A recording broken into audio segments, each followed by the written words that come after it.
Mrs. Hartwell, after forensic analysis, we've determined this signature is forged. The fraud investigator's words hung in the air. Sienna's face went white. My son's wife, the woman who wore white to Richard's funeral, who claimed she nursed him in his final days, had forged my husband's signature to steal $500,000. After you finish, share your honest feelings in the comments. The insurance check sat on my kitchen table, made out to my son's wife for $500,000. The woman who wore white to my husband's funeral. The woman who claimed she took care of Richard in his final days. But I was there every single day, and I knew something she didn't. After 25 years as an insurance underwriter, I can spot a forged signature from across the room. This one wasn't even close. Let me back up. 5 years ago, I thought I knew what loss felt like when my mother passed away. I was wrong. Nothing prepared me for the morning. I found Richard collapsed on our bedroom floor, his hand reaching toward the nightstand where he kept his heart medication. By the time the ambulance arrived, he was gone. 42 years of marriage ended in the time it takes to brew a pot of coffee. I was 67 then. I'm 72 now. Richard and I met at a company picnic in 1982. He spilled lemonade on my white dress, accidentally, he swore, and spent the rest of the afternoon apologizing. "Let me make it up to you," he'd said, that crooked smile I'd come to love. "Dinner?" We were married a year later. 42 years. Not perfect, but good. Really good. The funeral was 3 days after Richard's passing. I stood in our bedroom that morning, staring at the black dress laid out on the bed. My hands are shaking as I zip it up. The fabric feels heavy, like it's pulling me down into the earth with Richard. I walk to the kitchen and do what I've done every morning since he left. I fill the coffee maker with water, measure out the grounds, press start. While it brews, I stand at the counter and stare at Richard's favorite mug, the one that says "World's Best Husband" in faded letters. I pour 2 cups, 1 for me, 1 for him. I carry his cup to the sink and pour it out, watching the dark liquid swirl down the drain. The funeral home was already full when I arrived. Richard had worked as an accountant for 35 years, and it seemed like every client, every colleague, every neighbor had come to say goodbye. The funeral home was the same one where we'd said goodbye to my parents, where Nathan had his high school friends wake. In Cincinnati, you don't just pick a funeral home from a Google search. You go where your family has always gone. Richard's parents were buried at Spring Grove Cemetery, one of the most beautiful in the country. We'd walk there sometimes on Sunday afternoons, among the old oak trees and Victorian monuments. I sat in the front row, my sister Margaret on one side, an empty chair on the other where Nathan should have been. Then I heard the whispers. Heads turned toward the entrance. I looked up and saw my son Nathan walking down the aisle in a black suit, his tie slightly crooked the way it always was. And beside him, in a dress so white it seemed to glow under the funeral home lights, was Sienna. My daughter-in-law wore white to my husband's funeral. Not cream, not off-white, pure bridal white. The fabric seemed to shimmer under the fluorescent lights, so bright it hurt to look at. I could smell her perfume from 3 feet away, something floral and expensive that clashed with the scent of lilies from Richard's casket. The room went silent except for the sound of her heels clicking against the tile floor. People stared, then quickly looked away, their faces tight with shock. I heard someone behind me gasp. Another person whispered something I couldn't quite catch. I wanted to stand up, to say something, but my legs wouldn't move. My throat closed. All I could do was watch as Nathan guided Sienna to the seat beside me. She leaned over and kissed my cheek. Her perfume was too sweet, cloying. "I'm so sorry for your loss, Joyce," she whispered, and I could feel eyes on us, people wondering if I would say anything. I wanted to scream. I wanted to ask her what she was thinking. But everyone was watching. If I made a scene, I'd be the one who looked bad, the grieving widow who couldn't control her emotions. So I didn't. Not yet. The service began. The pastor spoke about Richard's kindness, his integrity, his love for his family. I barely heard the words. I kept glancing at Sienna out of the corner of my eye. She dabbed at her eyes with a tissue, her shoulders shaking. To anyone watching, she looked like a grieving daughter-in-law. But I noticed her phone in her lap, the screen glowing as she scrolled through something. Instagram, probably. Everything was content to her. Weddings, funerals, just opportunities for the perfect post. After the service, people gathered in the reception hall for coffee and sandwiches. I stood near the back, accepting condolences, shaking hands, nodding at stories about Richard I'd heard 100 times. Then I heard Sienna's voice, loud and clear across the room. I took care of Richard in his final days, she was saying to a cluster of Richard's former colleagues. He was like a father to me, you know. She paused, dabbing at her eyes again. He loved me like his own daughter. I froze. Final days. I was the one who sat beside Richard's hospital bed for 8 days straight. I was the one who held his hand when the nurses came to draw blood, who helped him drink water when his hands shook too much to hold the cup. Sienna came to the hospital twice. Once for 10 minutes, to drop off a card. Once to take a photo for Instagram, where she posted it with the caption, "Praying for family," with a broken heart emoji. She wasn't there. I wanted to walk over, to correct her in front of everyone. To say, where were you when Richard couldn't hold a cup? Where were you when he was scared and needed family? But I didn't. Richard would have hated the drama. He'd spent his whole life avoiding conflict, keeping the peace. I could hear his voice in my head. Let it go, Joyce. Not here. Not now. So I watched her perform, watched her dab at her eyes, watched her accept hugs from people who thought she was a devoted daughter-in-law. And I said nothing. Not yet. I remembered the first time Sienna came to our house, 3 years ago, when she and Nathan were newly engaged. She'd brought homemade lasagna and a bouquet of sunflowers, Richard's favorite. I want you to like me, she'd said shyly. Nathan talks about you both all the time. Richard had smiled and squeezed her hand. We already do, he'd said. Where did that girl go? Or was she ever real at all? 3 days after the funeral, I sat at the kitchen table surrounded by paperwork. Death certificates, bank statements, insurance policies. Richard had been meticulous about organizing our finances, and I'd always been grateful for that. One less thing to worry about when the time came, he used to say. I never thought the time would come so soon. I picked up the envelope from Mutual Trust Life Insurance, the company where Richard had a policy for $500,000. We'd set it up 20 years ago, when Nathan was still in college. I remember sitting in the agent's office, the place smelling like coffee and old carpet. Richard had squeezed my hand as we signed the paperwork. This is for you, Joyce, he'd said. For your future, for your security, so you'll never have to worry. I laughed. You're not going anywhere. But he'd insisted. Just in case. I opened the envelope expecting a condolence letter, maybe some forms to fill out. Instead, I found something else. I slid it open with Richard's old letter opener, the brass one his father had given him. Inside were 2 sheets of paper. The first was a standard condolence letter. We are sorry for your loss. The second was a beneficiary confirmation notice. I scanned it quickly, expecting to see my name. Current beneficiary, Sienna Hartwell. Effective date, August 15th, 6 months ago. I read it again. Sienna Hartwell, not Joyce Hartwell. The words blurred. My vision tunneled. I gripped the edge of the table. Attached to the notice was a copy of the beneficiary change form, dated August 15th. At the bottom, Richard's signature, or what was supposed to be Richard's signature. My hands went numb. The paper trembled in my grip. I stared at that signature for a long time. Something was wrong.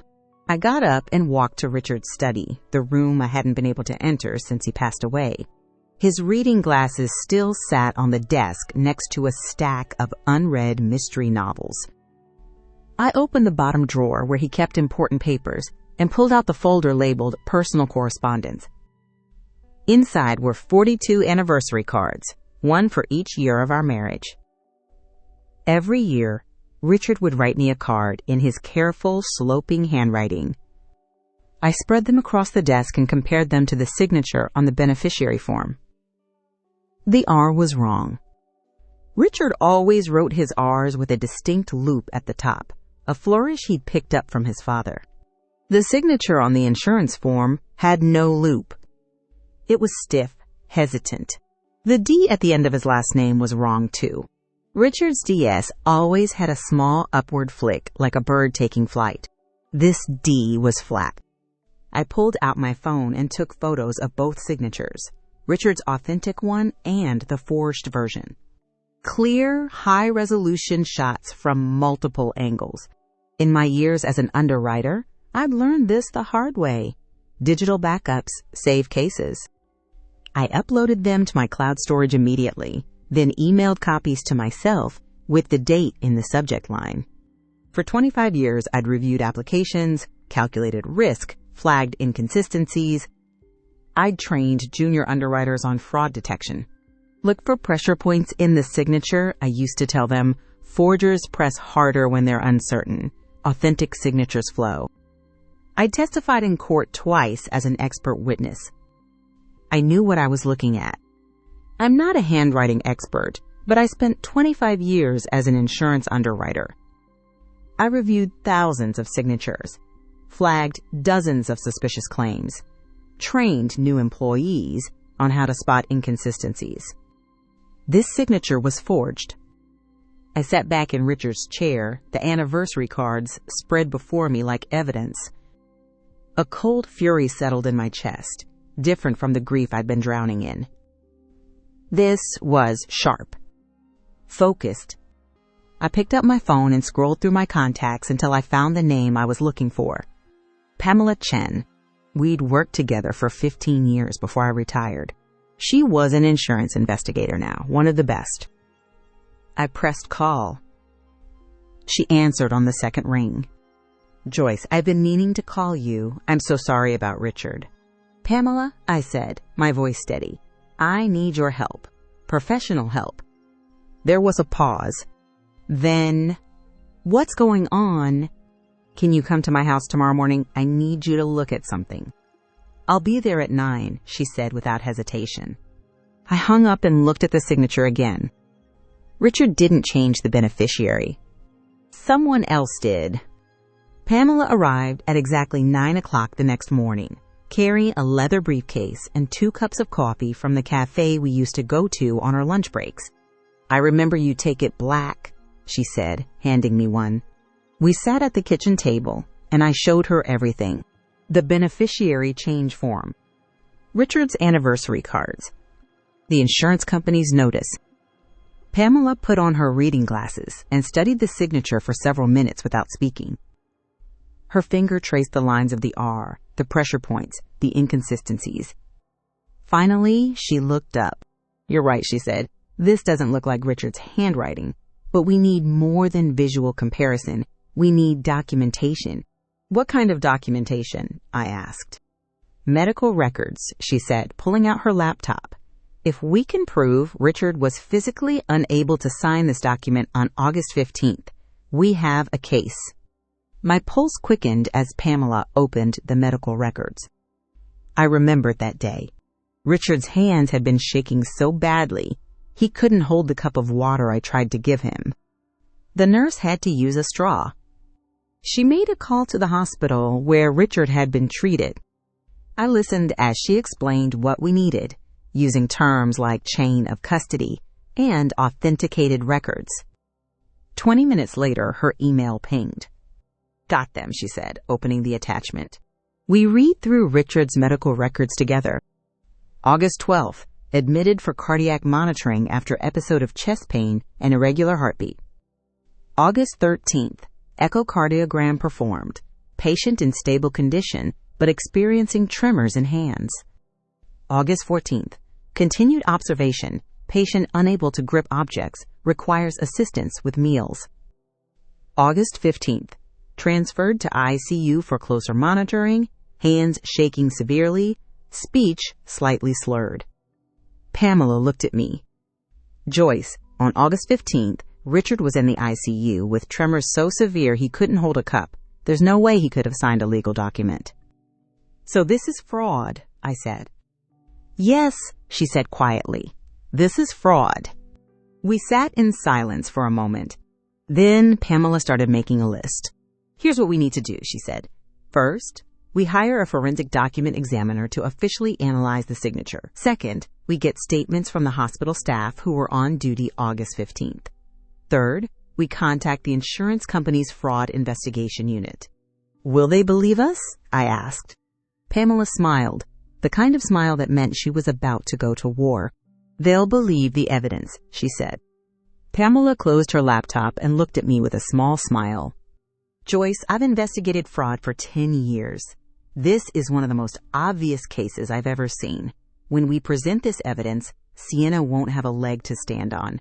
For the first time since Richard passed away, I felt something other than grief. Hope. That afternoon, Sienna showed up at my door unannounced. I saw her through the window before I answered, checking her phone, reapplying her lipstick. I took a breath and opened the door. Joyce, she said, stepping inside without waiting for an invitation. I've been thinking about you so much. I know this must be so hard. It is, I said. She sat on the couch, the same couch where Richard used to read the newspaper every Sunday morning. She sat on Richard's favorite spot. She didn't ask. She just sat there, like she owned the place. Like Richard's passing was an inconvenience to her schedule. I wanted to talk to you about the insurance money, she said, her voice soft, concerned. I know you might be confused about why Richard changed the beneficiary, but he told me he wanted Nathan and me to have a good start. She paused, dabbing at her eyes with a tissue she'd pulled from her purse. He said you'd understand. I sat across from her and folded my hands in my lap. When did he tell you that? I asked. She blinked. What do you mean? When did Richard tell you he wanted to change the beneficiary? Oh, she said, in his final days, when I was taking care of him. Which days specifically? I asked. Her smile faltered. I don't remember the exact dates, Joyce. I was so focused on making sure he was comfortable. I pulled out a small notebook and wrote down what she'd just said. What are you doing? She asked. Taking notes, I said, my voice pleasant. I want to make sure I remember everything correctly. Joyce, I know grief can make us forgetful, she said, leaning forward with that concerned expression. Richard mentioned you'd been having some memory issues lately. Maybe you're confused about what he wanted. My pen stopped. She was trying to gaslight me, make me doubt myself. I looked at her, this woman who wore white to my husband's funeral, who lied about caring for him, who was now sitting in his favorite spot telling me I was confused. I'm not confused, Sienna, I said quietly. She stood up. I should go, she said. Nathan's waiting for me. Of course, I said, walking her to the door. After she left, I called Pamela. She just claimed she took care of Richard in his final days, I said. Did you record it? No, but I took notes. Good, Pamela said. Keep doing that. Every conversation, every claim. Write it down. 2 weeks later, I had everything we needed. A forensic document examiner's report confirming the signature was forged with 98% certainty. The examiner, Dr. Alan Bridges, had analyzed the pressure points, the ink composition, the formation of every letter. His report was 30 pages long and left no room for doubt. Statements from 2 nurses who worked the ICU on August 15th, both confirming Richard could barely hold a cup, let alone sign his name. Karen Martinez, the head nurse on duty that day, had written in her statement, Mrs. Joyce Hartwell was present at her husband's bedside continuously from August 12th through August 19th. I do not recall seeing any other family members during the critical period of August 14th through 16th. medical records showing the timeline of Richard's hospitalization. Dr. Marcus Webb, Richard's cardiologist, had provided a letter confirming that Richard's condition on August 15th would have made signing legal documents impossible. I called Nathan and asked him to come over. He arrived looking tired, his tie loose around his neck. "Mom, Sienna told me you've been asking questions about the insurance," he said, before he even sat down. "Why are you doing this? Dad wanted her to have it." "Nathan," I said, "sit down, please. I need to show you something." I laid out the documents on the coffee table, one by one, like cards in a hand of poker I was about to win. The beneficiary change form with the forged signature, the forensic examiner's report, the medical records from August 15th, statements from the nurses, one of Richard's anniversary cards for comparison, Dr. Webb's letter. Nathan stared at the papers. His face went pale. "This can't be right," he said finally, his voice shaking. "Sienna wouldn't do this." "Look at the evidence," I said, keeping my voice calm. "Look at the signature. Look at the medical records. Your father was in the ICU on August 15th. His hands were shaking so badly he couldn't hold a cup. He couldn't have signed this." "Maybe the hospital made a mistake," Nathan said, but he sounded uncertain. "Nathan," I said, leaning forward, "I was there. Every single day for 8 days. I held your father's hand. I helped him drink water. I stayed overnight in a chair because I couldn't leave him. Where was Sienna?" He opened his mouth, then closed it. "You know where she was," I said. "You know she came twice. Once for 10 minutes, once to take a photo." I hated this. Hated showing my son that his wife was a liar. But what was I supposed to do? Let her steal $500,000? Let her erase 8 days of me sitting beside Richard's hospital bed? "But she said," Nathan started. "I know what she said," I interrupted. "She said she took care of him. She said he loved her like a daughter. She said he wanted her to have the money." "But Nathan, look at the evidence. The signature is forged. The timeline doesn't match. The nurses remember that I was the one there every day, not Sienna." He picked up the forensic report and read it slowly. 98% certainty, he whispered. "Yes."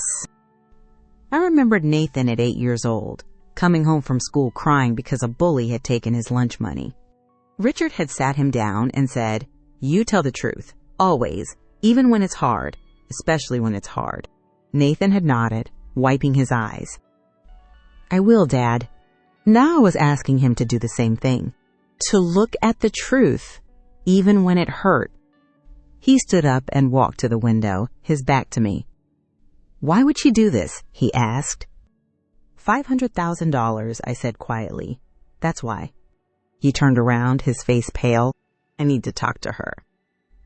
"Talk to her," I said, "but Nathan, ask her one question for me. Ask her where she was on August 15th.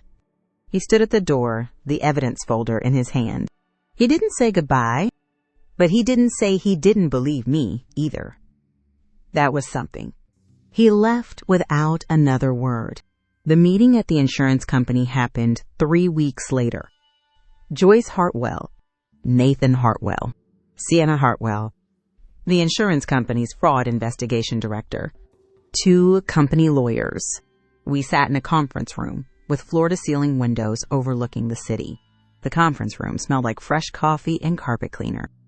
Through the windows, I could see the city stretched out below us, indifferent to what was happening in this room. Sienna wore a black dress and minimal makeup, playing the part of the grieving daughter-in-law. Nathan sat between us, silent. His jaw was tight. He hadn't looked at Sienna once since we'd arrived. The fraud director, a woman named Linda Hayes with steel gray hair and sharp eyes, opened a folder. The room went quiet. I could hear Sienna's breathing, rapid and shallow. I heard the click of her nails against her phone screen as she desperately typed something. After a thorough investigation, Linda said, her voice calm and professional, "We have determined that the beneficiary change form dated August 15th was fraudulent." Sienna's face went white. The signature does not match authenticated samples of Richard Hartwell's handwriting, and medical records show he was physically incapable of signing documents on that date. Sienna gripped the armrest of her chair. "That's impossible," she said. "Richard signed it himself. I was there." Linda Hayes looked at her with no expression. "Where are you, Mrs. Hartwell?" "Because the hospital has no record of you visiting on August 15th. In fact, the nurses on duty that day confirmed that Joyce Hartwell was the only family member present." "They're lying," Sienna said, her voice rising. "We also have a forensic document examiner's report," Linda continued, opening another folder.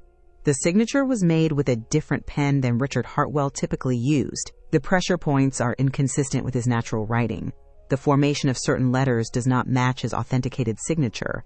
Dr. Alan Bridges, a certified forensic document examiner with 20 years of experience, has determined with 98% certainty that this signature is a forgery. Sienna's hands are trembling now. She looked at Nathan, her eyes pleading. "Nathan, tell them, your father wanted me to have that money." Nathan looked at her for a long moment. Then he said very quietly, "Where were you on August 15th, Sienna?" She froze. "Where were you?" he asked again. I was working. I told you." "The hospital was 15 minutes from our house," Nathan said, his voice steady but cold. "You posted on Instagram that day. You were at a cafe downtown. You were having brunch with friends while my father was in the ICU." Tears ran down her face. "Nathan, please. Did you forge my father's signature?" he asked. The question hung in the air. She didn't answer. Linda Hayes cleared her throat. "The insurance payout will be made to the original beneficiary, Joyce Hartwell. We are referring this case to the police for criminal investigation of insurance fraud." Sienna stood up abruptly, her chair scraping against the floor. "Nathan, you know your father loved me. Tell them I would never do this. Your mother is lying because she's jealous that Richard and I were so close." Nathan stood up slowly. "We're done," he said. Just those 2 words. Sienna grabbed her purse and ran from the room. After she left, Nathan turned to me. "Mom," he said, "I'm sorry. I should have believed you." I reached out and took his hand. "You loved her," I said. "I understand." "I'm filing for divorce," he said, "and can I come home, just for a while?" "Your room is still there," I said. 3 months later, the insurance check arrived. $500,000 made out to Joyce Hartwell. The insurance check was more than I'd make in 10 years of retirement. My Social Security was $2,100 a month. My pension from the insurance company, another $1,800. I lived comfortably, but not extravagantly. $500,000 would mean I'd never have to worry about medical bills, home repairs, or becoming a burden to Nathan. That's what Richard wanted. Security. Peace of mind. Not for Sienna's Instagram lifestyle. I sat in Richard's study, the check on the desk in front of me. "Richard," I said to his photo, "you left this for me, for our future. I'll use it the way you would have wanted." I donated $50,000 to the local library in Richard's name. The rest went into a trust to make sure I'd be secure for the rest of my life. Sienna was charged with insurance fraud. Her Instagram followers abandoned her. Her sponsors dropped her. Nathan filed for divorce. I didn't gloat. I didn't need to. The truth had spoken for itself. If there's one thing I learned, it's this. Check your insurance beneficiaries every year, especially after major life events, marriage, divorce, a new baby. Don't assume. Don't trust blindly. And if someone pressures you to sign anything while you're grieving, step back.